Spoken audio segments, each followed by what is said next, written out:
Здравствуйте, друзья! Сегодня в выпуске. Российская фигуристка Наталья Забияка теперь будет представлять Канаду. Алена Косторная в очередной раз сменила образ, однако это не повлияло на решение Елены Буяновой. Фигуристы продолжают отдыхать в теплых странах. Ну а теперь об этом и других новостях.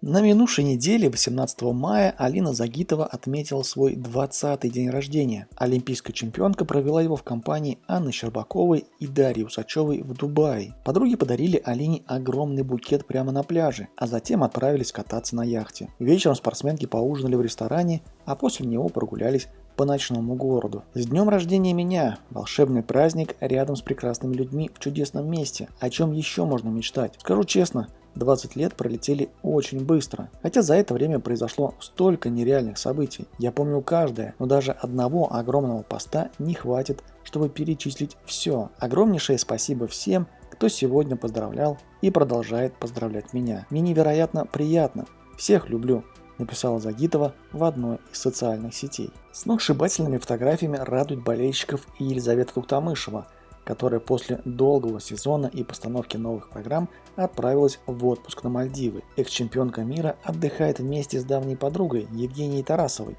Помимо фото, Лиза поделилась в своем телеграм-канале ром-туром шикарного бунгало, расположенного прямо на пляже. Спортсменки нежатся на солнце и купаются. Кроме того, в один из дней они ездили на снорклинг. На Мальдивах отдыхает и Александра Байкова, а на днях туда из Дубая прилетели Виктория Синицына и Никита Коцалапов. Последний сходу занялся подводным плаванием. Дайвинг – это что-то нереальное.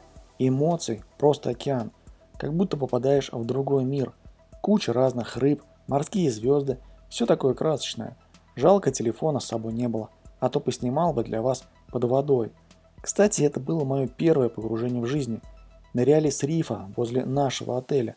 А завтра в планах поплыть на лодке в открытый океан и нырнуть уже там, рассказал спортсмен. Выход в океан действительно состоялся, и Коцалапов погрузился на 15 метров. Дальше глубже, пообещал он. Александра Трусова и Марк Кондратюк уже вернулись из теплых стран, но продолжают отпуск, путешествие по России. Спортсмены побывали в Санкт-Петербурге, где встретились с Елизаветой Нугумановой. Саша и Лиза вместе побывали в Петергофе. Даже обычный день с Лизой становится праздником, написала Трусова в своем телеграм-канале. Кроме того, спортсменка поделилась новой порцией романтических фотографий с Марком Кондратюком. После этого Александра Трусова улетела наслаждаться видами на Мальдивах. Пока не ясно, отдыхает ли Трусова в сопровождении ее нового возлюбленного или без него. Шквал критики со стороны американских любителей фигурного катания обрушился на Этери Тутберидзе, когда она решила приехать в Бостон к дочери Диане Дэвис. Та фигуристка вместе с партнером Глебом Смолкиным работала над постановкой новой произвольной программы под руководством известного французского хореографа Бенуа Ришо. Еще до прибытия российского тренера руководство катка в Норвуде объявило, что ей будет запрещено выходить на лед или стоять у бортика. Это политика клуба в отношении родителей, подчеркнули там. Кроме того, в России были обеспокоены возможным преследованием специалиста в связи с американским актом Родченкова и делом Камилы Валиевой. Но никаких конфликтов в США, к счастью, не произошло. Тутберидзе не пыталась вмешиваться в тренировочный процесс, а наблюдала за работой дочери с трибуны. Попыток преследования российского специалиста тоже не наблюдалось. Дэвис и Смолкин поставили произвольную программу с Ришо, и все трое остались весьма довольны результатами сотрудничества. Спасибо, Диана и Глеб, за доверие моему видению. Удачи вам обоим в будущем. Не могу дождаться, чтобы снова поработать с вами, написал Ришо в соцсетях. Накануне стало известно, что российская фигуристка Наталья Забияка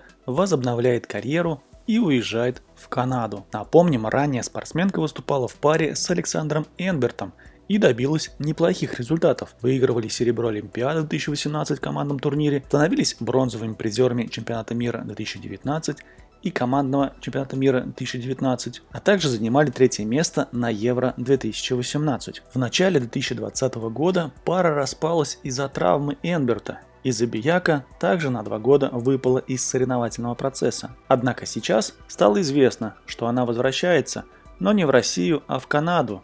Ее новым партнером станет канадский фигурист Закари Дейлман, младший брат фигуристки Габриэль Дейлман, бравший бронзу на чемпионате мира 2017 года. В России неоднозначно восприняли переезд 27-летней фигуристки. Если одни желали ей успеха и удачи, то другие обвиняли чуть ли не в предательстве. Как бы то ни было, но первая ласточка из России полетела. Интересно, последует ли кто-нибудь вслед за ней? Вот реакция известных людей из мира фигурного катания и российских чиновников. Татьяна Тарасова. У нас есть кому выступать всегда, но жаль, что потеряли хорошую девочку, которая от нас уходит. Хорошо, что нашла себе там партнера. У нас, видимо, его не оказалось. Каждый человек – это потеря. Просто мы должны создать такую обстановку, чтобы от нас никто не уходил. Хотя в мире фигурного катания все привыкли к таким переходам. Ко мне тоже многие переходили. Можно девочке пожелать удачи и счастливого пути. Он будет нелегким, сказала Татьяна Анатольевна. Илья Авербух. Для меня неудивительно ее решение. Наташа чувствует, что не реализовала себя до конца. Здесь нет речи о том, что действующий спортсмен покидает Россию ради другой страны. Просто у нас огромная конкуренция в парном катании. Невозможно перезапустить карьеру, выступая за Россию. А вот в другой стране, где конкуренция гораздо ниже, почему бы и нет, сказал Авербух. Свое мнение выразил и бывший партнер Забияка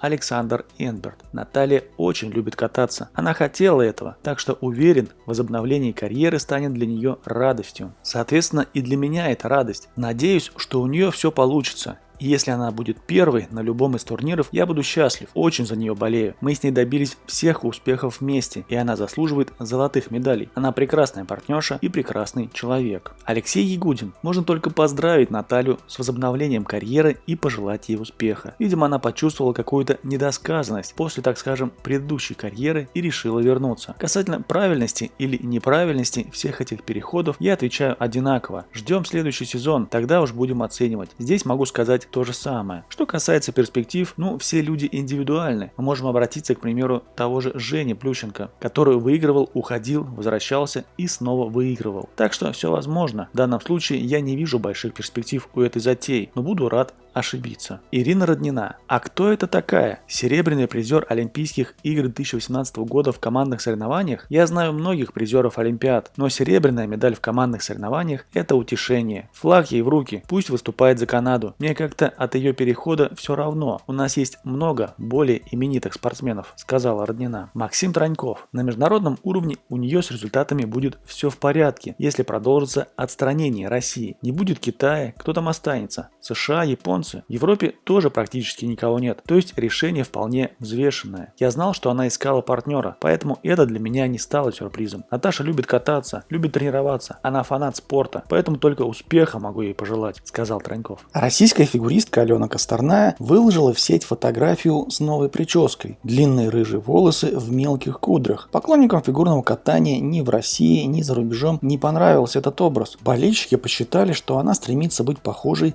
на Этери Тутберидзе, от которой уходила уже 2 раза. Да и вообще рыжий цвет волос ей не идет. Алена Косторная недавно снялась в нескольких очень красивых фотосессиях, а затем решила кардинально сменить образ. Выложив фотографию с новой прической, болельщики едва узнали Алену. Огромная копна мелких рыжих кудрей действительно делает Алену не похожей на ту хрупкую фигуристку, к которой мы все привыкли. Это фото не осталось незамеченным ни в России, ни за океаном, где поклонников у Косторной никак не меньше. Несмотря на то, что, выкладывая фото, Алена просила тем, кому это не нравится, оставить свое мнение при себе, народ к ней не прислушался. При этом все еще совершенно не ясно, под чьим руководством Алена начнет следующий сезон. Прошло больше 2 месяцев с перехода Косторной из группы Этери Тутберидзе в ЦСКА. Работа с Еленой Буяновой должна перезагрузить карьеру фигуристки, растерявшую форму в Олимпийском году. Впервые о сотрудничестве с чемпионкой Европы Буянова рассказала только сейчас. И одно стало ясно: пока рано говорить о выходе Косторной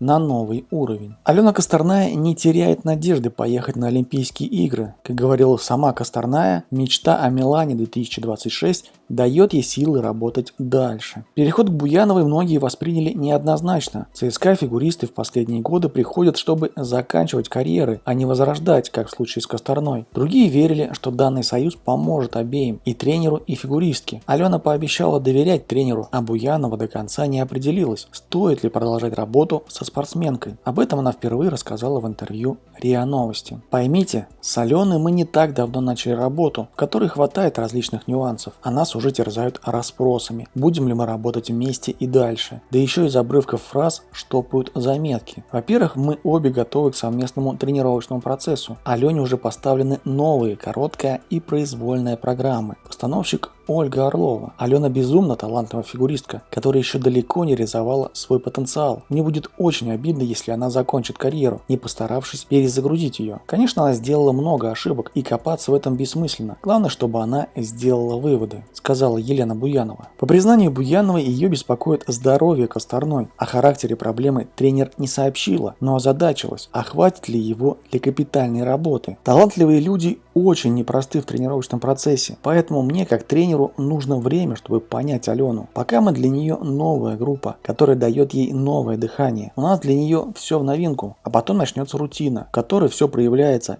и готовность спортсмена, и способность тренера работать со спортсменом, сказала Буянова. Косторной дали испытательный срок в ЦСКА до лета, и, как сообщила Елена Буянова, пока рано говорить о том, что он для Алены закончен. Сама фигуристка смирилась с ролью быть временным учеником. Алена, скажите, с Буяновой все еще временное сотрудничество? Как Елена Германовна сказала, так и есть. Я не решаю никаких вопросов. Тебе комфортно работать с ней? Мне с ней хорошо, заявила Косторная Матч ТВ.